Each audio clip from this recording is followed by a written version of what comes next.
السلام علیکم، دس از محمد ارشد۔ آپ میرا یوٹیوب چینل دیکھ رہے ہیں ہسٹری آف پاکستان۔ آج ہم ان دو ٹاپک پہ بات کریں گے۔ پہلا ٹاپک یہ ہے کہ پاکستان کا دارالخلافہ کراچی سے اسلام آباد میں منتقل ہونے کے بعد پاکستان نے کیا کھویا، کیا پایا۔ دوسرا ٹاپک یہ ہے کہ سینٹ کی قیمہ کمیٹی نے ایک بل پاس کر لیا ہے، اور اس بل کے پاس ہونے کے بعد پی ٹی آئی کا جو اسلام آباد میں جلسہ ہونا ہے 8 ستمبر کو، اس میں ایک کھپ ڈال دی گئی ہے۔ آج جب میں پاکستان کی سینٹ کی ڈبیٹ دیکھ رہا تھا، جہاں پر یہ کوشش کی جا رہی ہے، بلکہ فیصلہ کر دیا گیا ہے سینٹ اسٹینڈنگ کمیٹی سے کہ اس اسلام آباد کے اندر عوام کے جلسے جلوس نہیں ہوں گے، بیکاز اسلام آباد کی زندگی درم بھرم ہو جاتی ہے، ڈپلومیٹس کو بہت زیادہ مسائل پیدا ہو جاتے ہیں، ٹریفک رک جاتی ہے، اور اسلام آباد کے اندر ہونے والا یہ اسلام آباد کے نام پہ ہونے والا جلسہ جو ہے وہ اسلام آباد سے کہیں دور ہونا چاہیے، ترنول میں بھی نہیں ہونا چاہیے، سنجانی میں ہونا چاہیے، کہیں اور ہونا چاہیے، اور اس حوالے سے بحث ہو رہی ہے۔ ایستا ایستا مجھے شک ہے یہ جلسہ جو اسلام آباد کا ہے یہ اٹک کے پل کے اوپر ہوا کرے گا، یہ مجھے بہت شک ہے۔ اور جب میں یہ ساری صورتحال دیکھ رہا تھا تو مجھے بہت پہلے بہت سمجھدار اور قسم کے ایک ریٹائرڈ سول سرونٹ تھے، بہت سمجھدار، ان کی مجھے بہت چبھتی ہوئی بات یاد آ رہی تھی، جنہوں نے یہ کہا تھا کہ اسلام آباد کی جو کریشن ہے ایز اے سٹی، اور جب کراچی سے کیپٹل کو اسلام آباد میں شفٹ کیا گیا تو در حقیقت یہ پاکستان کے لوگوں کے خلاف ایک بہت بڑی سازش تھی،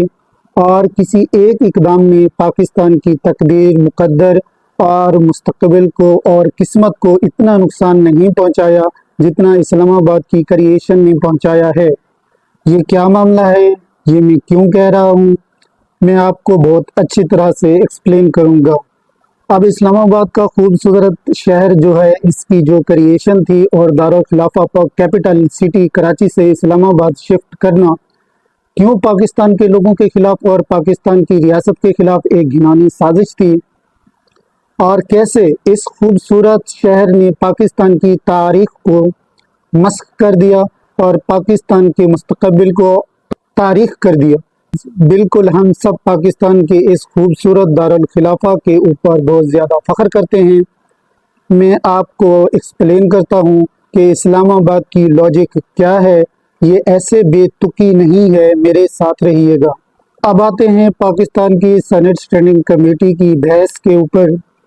اس فیصلے کی طرف سے جس کو دیکھ کے، جس کے حالات دیکھ کے مجھے یاد آیا کیسے اسلام آباد کا یہ خوبصورت شہر جو ہے یہ پاکستان کے لوگوں اور پاکستان کی ریاست کے خلاف ہے، کوئی جرم اور ایک سازش کے طور پہ مرز وجود میں آیا، جس کو میں ابھی ایکسپلین کرتا ہوں۔ لیکن یہ سینٹ کی اسٹینڈنگ کمیٹی کی بحث ہے کیا؟ 3 ستمبر کو ایک بل یہاں پہ انٹروڈیوس کیا گیا جس کا نام ہے peaceful assembly in public order bill 2024، اور 4 تاریخ کو باوجود اسٹینڈنگ کمیٹی کے چیئرمین جو پی ٹی آئی کا ہے اس نے اس کی بہت مخالفت کی۔ میرے خیال میں ابرو صاحب ہے یا فیصل صاحب ان کا نام ہے۔ بہرحال پی ٹی آئی والوں نے جتنی دعائی دے سکتے تھے، رونا پیٹنا کر سکتے تھے، انہوں نے وہاں پہ بہت شور مچایا، لیکن اسٹینڈنگ کمیٹی میں اس بل کو پاس کر دیا گیا۔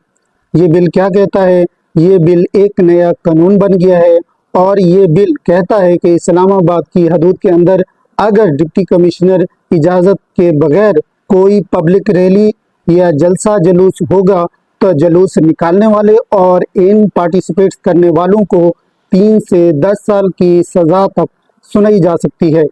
یہ اپنی نوعیت کا عجیب و غریب قسم کا قانون ہے 21ویں صدی کے شروع میں۔ مجھے اس کے اوپر ویلوگ سیریز قسم کا بنانا ہی نہیں چاہیے، یا تو مجھے یہاں پہ کارٹون شو بنانا چاہیے، یا مجھے یہاں پہ کہہ کے مارنی چاہیے یا مجھے دھاڑے مار مار کے رونا چاہیے کہ 21ویں صدی کے پہلے کوارٹر کے اندر اس ملک کے اندر اس قسم کے قوانین بن رہے ہیں کہ جو کوئی جلسہ نکالے گا، پولیٹیکل ریلی کرے گا، اس کو اب 3 سے 10 سال کے لیے بند کر سکتے ہیں۔ اور وہاں پر جو آرگومنٹس دیے گئے ہیں وہ بھی سننے والے تھے۔ وہاں پہ کمشنر صاحب کی طرف سے اور انتظامیہ کی طرف سے بتایا گیا ہے کہ دراصل اسلام آباد کے اندر جلسہ کرنے کی کوئی پروویژن ہے ہی نہیں، یہاں کوئی ایسا قانون ہے ہی نہیں جس کے تحت جلسے کی اجازت دی جائے۔ اس لیے بار بار جھگڑا ہو جاتا ہے۔ جب مجسٹریٹ یا ڈپٹی کمشنر اجازت دیتا ہے، پھر لوگ بدتمیزی کرتے ہیں، لوگ عدالتوں کے پاس چلے جاتے ہیں، پھر عدالتوں اور انتظامیہ اور حکومت کے تعلقات خراب ہو جاتے ہیں۔ اس لیے ایک بلیک اینڈ وائٹ قسم کا قانون ہونا چاہیے جو بتا دے جلسہ کہاں پہ کرنا ہے۔ اسلام آباد کے اندر جلسہ کرنے کی کوئی جگہ ڈیزیگنیٹڈ ہی نہیں ہے۔ ایک یہاں پر بہت ہی سپر انٹیلیجنس کی خاتون بھی تھی اس بحث کے اندر، جن کا نام زہری ہے، میرے خیال میں سمینہ زہری صاحبہ ہیں، اور وہ سمینہ زہری صاحبہ نے کہیں ہائیڈ پارک کا نام سن رکھا تھا۔ انہوں نے وہاں پہ یہ اپنا چمچہ ہلایا یا ڈوئی ماری۔ انہوں نے کہا کہ جس طرح لندن کے اندر ہائیڈ پارک بنایا ہوا ہے جلسہ کرنے کے لیے، یا خدایا یا مولا، کیسے کیسے کریکٹر ہیں اس ملک کے اندر ایگزسٹ کرتے ہیں، اس ملک کا کیا ہوگا۔ بہرحال سمینہ زہری صاحبہ کا کہنا تھا، اور مجھے شک ہے کہ سمینہ زہری صاحبہ شاید کبھی لندن کے اوپر سے گزری ہوں یا ایز اے ٹورسٹ وہاں پہ گئی ہوں، بیکاز ان کے ذہن کے کسی کونے یا دریچے کے اندر کہیں سے یہ بات چلی گئی تھی کہ لندن میں صرف ہائیڈ پارک کے اندر جو ہے وہ مظاہرہ ہو سکتا ہے۔ وہ لندن والوں اس بیچاری کی مدد کرو، اسے بتاؤ، اس کو خط لکھو، اس کو کوئی ویڈیو بھیجو، کوئی اس کو ویڈیو دکھائے۔ کون دکھائے گا اس خاتون بیچاری کو ویڈیو؟ اس کو پتا چلے کہ لندن میں ہر طرف مظاہرے ہو سکتے ہیں۔ لندن شہر میں تو 3 4 5 ملین لوگ جو ہیں وہ مارچ کرتے ہیں۔ پتہ نہیں کتنی دفعہ مارچ کر چکے ہیں، پچھلے 20 سال میں 10 دفعہ اس قسم کی مارچز ہو چکی ہیں، لیکن یہ معصوم سینیٹر جو بیچاری پاکستان کی، اس کا یہ خیال ہے کہ لندن کے اندر اجازت لے کر صرف ہائیڈ پارک کے اندر جو ہے وہ جلسہ کیا جا سکتا ہے۔ وہ سپیکر کارنر کو جلسے کے ساتھ ساتھ وہ کنفیوز کر رہی تھی۔ ہائیڈ پارک میں جلسہ ہوتا نہیں ہے، جلسہ تو بڑی بڑی سڑکوں پہ وہاں مارچ کرتے ہیں۔ بہرحال یہاں یہ بحث ہوتی رہی کہ اسلام آباد کے اندر تو جہاں بھی آپ جلسہ کریں گے تو پھر ڈپلومیٹس کی لائف بڑی ڈسٹرب ہو جاتی ہے، پاکستان کی بدنامی ہوتی ہے، لوگوں کو اور سیاستدانوں کو بہت زیادہ مسائل جو ہیں ان کی زندگی میں پیش آتے ہیں۔ اس لیے کوئی ایسی جگہ ڈیزیگنیٹ کر دینی چاہیے اسلام آباد کی باؤنڈری کے باہر، جہاں اسلام آباد کے نام پہ ہونے والا جلسہ جو ہے وہ ہونا چاہیے۔ ذرا اندازہ لگائیں ان کی ستم ظریفی کا، اندازہ لگائیں ان کے ظلم کا، ان کی بدبخشی کا، اندازہ لگائیں ان کی بے وقوفی کا، اندازہ لگائیں کہ بھائی جلسہ جب لوگ کرتے ہیں وہ ایک قطارس ہوتا ہے جس میں لوگوں نے اپنے غم و غصے کا، اپنی ڈسٹینیٹ کا، اپنی فیلنگز کا، اپنی ناراضگی کا انہوں نے اظہار کرنا ہوتا ہے۔ میرا ایک دوست امریکہ کے جس ملک میں ایگزسٹ کرتا ہے، وہاں تو امریکہ کی سپریم کورٹ نے بہت سال پہلے 1980 میں یہ فیصلہ کر دیا تھا کہ اگر لوگ غصے میں ہیں، امریکہ کا جھنڈا بھی وہ جلا دیتے ہیں کیپٹل ہل کے سامنے آ کے یا وائٹ ہاؤس کے سامنے، تو اپنے غصے کا اظہار کرنے کے لیے انڈر دی فرسٹ امینڈمنٹ ان کو اجازت ہے۔ یعنی امریکہ کے اندر امریکہ کی سرکار کی بلڈنگ کے سامنے اگر آپ امریکہ کا جھنڈا نظر آتش کر دیتے ہیں تو اس کی بھی آپ کو فریڈم فیکس ایکسپریشن کے تحت اجازت ہے۔ یہ کہہ رہے ہیں کہ اسلام آباد کے اندر جو ہے وہ جلسہ نہیں ہو سکتا کیونکہ یہ جلسے سے ڈرتے ہیں۔ وہ کیا کہا تھا بلاول بھٹو نے، کانپیں ٹانک رہی ہیں۔ یہ وہ والی صورتحال ہے جب جلسہ قریب آنے لگتا ہے، ان کی عجیب و غریب قسم کے حالات جو ہے وہ جلسے کے حوالے سے ہو جاتے ہیں۔ تو اب یہ کہہ رہے ہیں کہ اسلام آباد کے اندر جلسہ نہیں ہونا چاہیے، اسلام آباد سے باہر کہیں یہ جلسہ ہونا چاہیے۔ یہ جو اسلام آباد کے اندر جلسے کی کہانی ہے، بہت پہلے میں نے اپنے ویلاگ میں کہا تھا کہ کہانی شروع ہوئی تھی ڈی چوک سے۔ سب ڈی چوک پہ جلسہ کرنا چاہتے تھے، ڈی چوک سے بات پہنچی پریڈ گراؤنڈ تک، پریڈ گراؤنڈ سے پھر پشاور موڑ تک، پشاور موڑ سے فاطمہ جناح پارک تک، فاطمہ جناح پارک سے F10 تک، F10 کے ساتھ وہاں سے بات چلتے چلتے ترنول پھاٹک تک، ترنول پھاٹک سے ترنول موڑ، پھر ترنول ایونٹ ہو گیا، اب سنگ جانی تک جو ہے وہ بات جا ٹھہری ہے۔ اور اس وقت انتظامیہ اور پاکستان تحریک انصاف کے درمیان 8 ستمبر کے جلسے کے حوالے سے یہ ڈسکشن ہو رہی ہے کہ یہ جلسہ کہاں پہ ہوگا، کیونکہ اب ڈپٹی کمشنر صاحب بہادر یہ فرما رہے ہیں کہ یہ سنگ جانی میں ہونا چاہیے تاکہ ایسا جلسہ جس کی کسی کو کانوں کان خبر تک نہ ہو۔ جلسے کا مقصد یہ ہے کہ وہ ایک پروٹیسٹ آپ نے رجسٹر کرنی ہے، اس کا ایک امپیکٹ ہوتا ہے انتظامیہ کو، جو شہر کے حکمران ہیں انہیں جلسے کا پتہ چلنا چاہیے۔ تو بیسک سینس ہی یہ ہے، لیکن یہ انہوں نے اس سینس کی ٹانگیں ہی سرے سے توڑ دی ہیں۔ دوسرا، جب انہوں نے یہ قانون بنایا ہے اسٹینڈنگ کمیٹی کا، تو اس کا تو مطلب یہ ہے، میں ابھی آتا ہوں اسلام آباد کی کریشن کی ساری سگنیفیکیشن پہ۔ اس سارے بیک گراؤنڈ کو آپ ذرا سمجھیں۔ اب یہ جو نیا قانون انہوں نے بنایا ہے، اس کی ایک تشریح اور انٹرپریٹیشن تو یہ ہو سکتی ہے کہ اگر تحریک انصاف اور ڈپٹی کمشنر کے درمیان جو مذاکرات ہیں ترنول ورسز سنگجانی کے، یہ جو کامیاب نہیں ہوتے اور تحریک انصاف کا وہ NOC کینسل کر دیتا ہے، اور پھر تحریک انصاف والے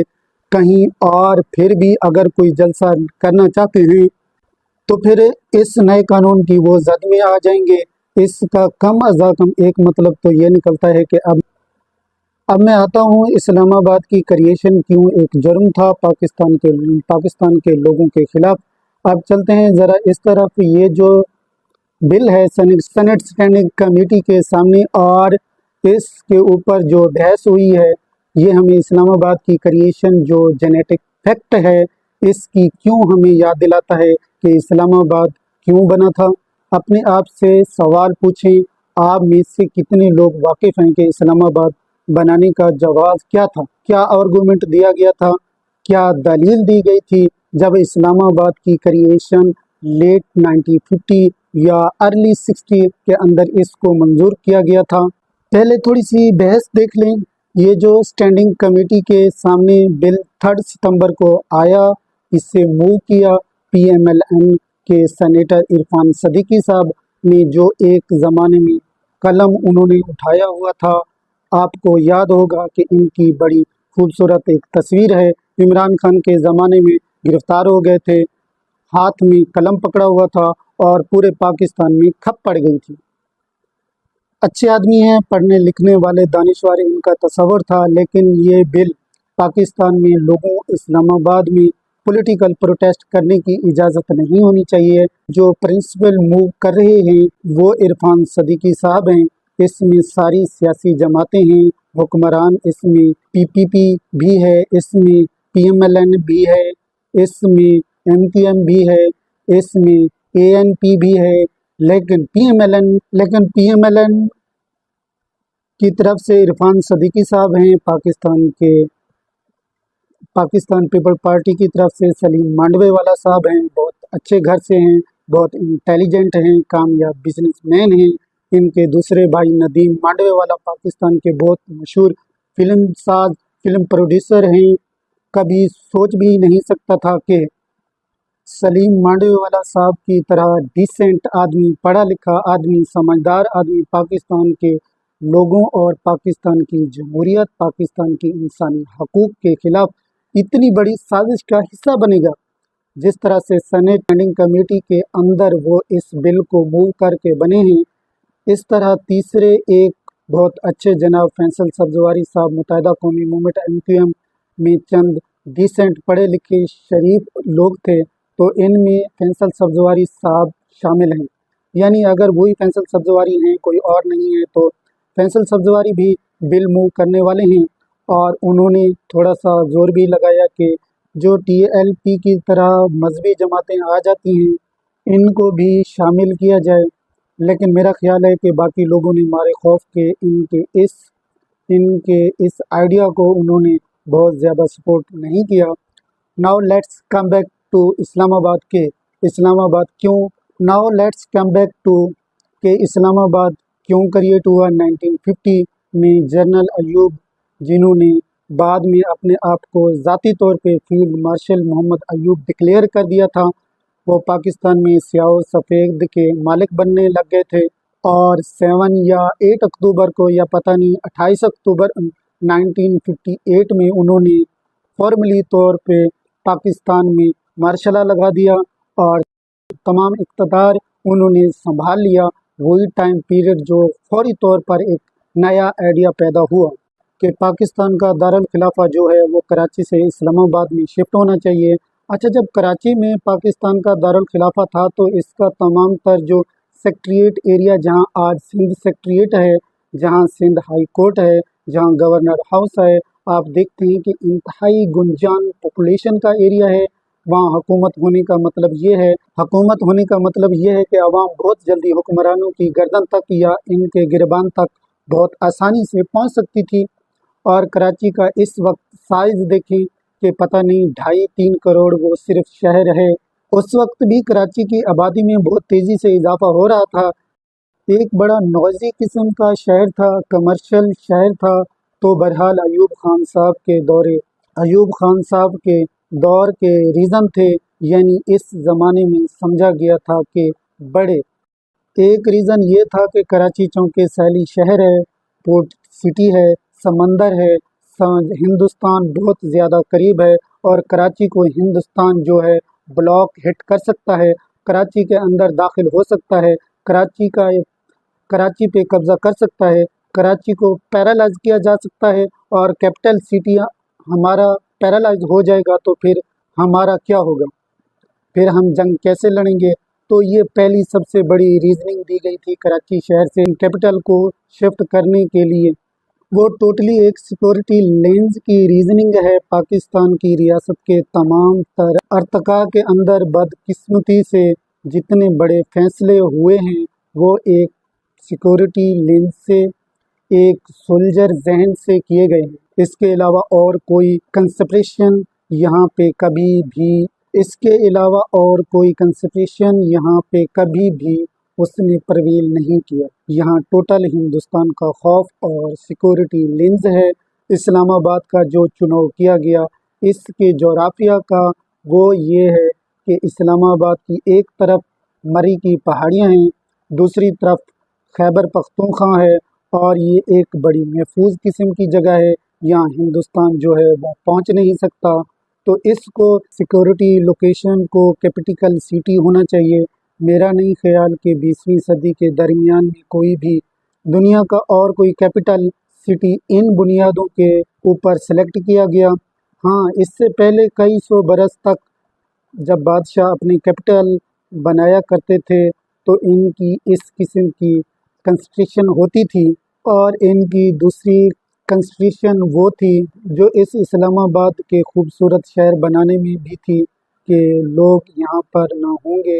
اور پاکستان کے لوگوں، اور ان کی دوسری کنسٹرکشن وہ بھی تھی جو اس اسلام آباد کے خوبصورت شہر بنانے میں بھی تھی کہ لوگ یہاں پہ نہ ہوں اور پاکستان کے لوگ اس سے باہر رہ جائیں۔ کچھ سال پہلے آپ کو یاد ہوگا ایک فلم تھی یا کوئی ڈاکومنٹری ہوئی تھی جس کا یہ جوک تھا، so you get out of Islamabad and you get into Pakistan, کہ جب آپ اسلام آباد سے باہر نکلتے ہیں تب آپ پاکستان میں آتے ہیں۔ مجھے یاد ہے بہت سال پہلے میرے جاننے والے اسلام آباد گئے، فیملی ٹور پہ گئے، وہاں سے واپس جب پنڈی آئے تو پنڈی میں ٹریفک میں جب وہ 2-4 گھنٹے پھنسے رہے، ہر طرف ٹریفک کی بھاں بھاں، تو شاید ان کی بڑی بیٹی کہنے لگی کہ daddy when are we going back to Pakistan.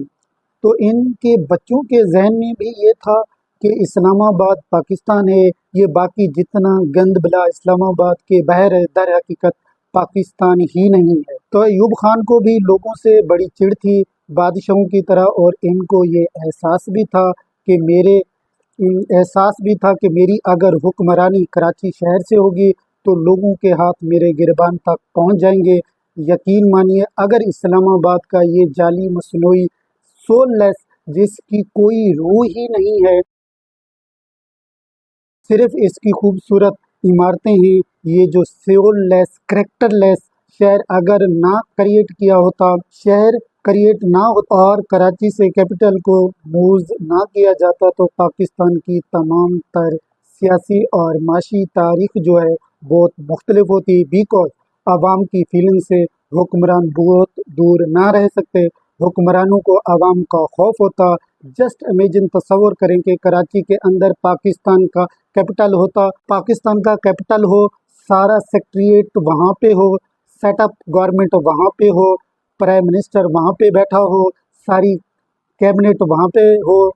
جب بجلی کی قیمتیں اوپر جائیں گی، جو پیٹرول کی قیمتیں اوپر جائیں گی، جب کوئی دھنگا فساد ہوگا، جب کوئی اکنامک معاشی مہنگائی ہوگی، لوگ نکلیں گے تو آپ ان کو کیا بتائیں گے کہ جلسہ نہیں کر سکتے، کراچی کے اندر اس علاقے میں نہیں آ سکتے، یہاں ڈپٹی کمشنر صاحب سے انفارمیشن لینی پڑے گی۔ تو یہ جو ساری مصنوعی جعلی بیکاز ایروگنز کی باتیں جو اس وقت کی جا رہی ہیں، یہ بیسیکلی طور پہ اس ملک کے جینیٹک فیکٹ ہیں۔ اسلام آباد کی کریشن کا جینوٹائپ ہے، وہی دارالخلافہ اسلام آباد کا جبر ہے، جس کی تجویزیں آج عرفان صدیقی صاحب دے رہے ہیں۔